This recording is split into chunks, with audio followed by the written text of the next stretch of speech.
শেখ হাসিনা যখন দেশ থেকে চলে যান, তারপরে আমরা দেখেছি এই টিভি মিডিয়ায় অনেক নামকরা ব্যক্তিত্ব, পতিত দশা ব্যক্তিত্বরাও, একজন বিখ্যাত ফুটবল খেলোয়াড়কে আমি ওখানে দেখেছি, যে তার নামটা আমি বলবো না, তার সম্মানের দিক তাকায় যে তিনি ওখানে গেছেন এবং তিনিও হাতে করে একটা কিছু নিছেন।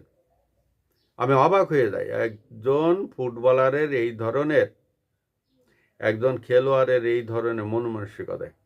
আমি বলছি যে সাবেক প্রধানমন্ত্রী দেশ ছেড়ে চলে যাওয়ার পরে এই তার বাসস্থান গণভবন যে লুট হয়েছে, এটা সম্পূর্ণ এটা রাষ্ট্রীয় সম্পদ।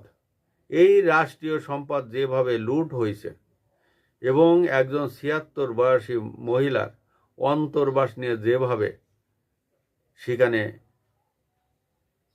অট্টহাসি দেওয়া হয়েছে, টানা হেঁচড়া করা হয়েছে, বিভিন্ন অঙ্গভঙ্গি দিয়ে মানে বিভিন্ন কথা বলা হয়েছে, এইটার বর্তমান সরকারের সুষ্ঠু একটা তদন্ত করে বিচার করা উচিত। কারণ এই অন্তর্বাসটা এই ৭৬ বছর বয়সী এই মহিলার নয়, এটা বাংলাদেশের যেসব মা বোনরা আছে তাদের সম্মান এর সাথে জড়িত আছে। এইটা নিয়ে মায়ের গর্ভে সবাই ছিল, এইটা নিয়ে এত বাড়াবাড়ি না করাটাই তাদের উত্তম ছিল। এবং বাংলাদেশের যে রাষ্ট্রীয় সম্পদগুলো লুণ্ঠন হয়েছিল, কারা লুট করেছিল, কি করেছিল, এটার সুষ্ঠু তদন্ত যদি করা না হয়, ভবিষ্যতে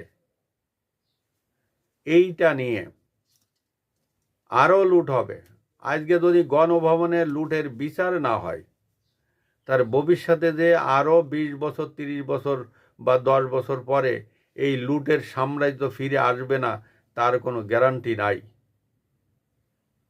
তার কোনো গ্যারান্টি নাই। আজকে আমার বাড়িতে আপনি লুট করেছেন, কালকে আমি আপনার বাড়িতে লুট করব।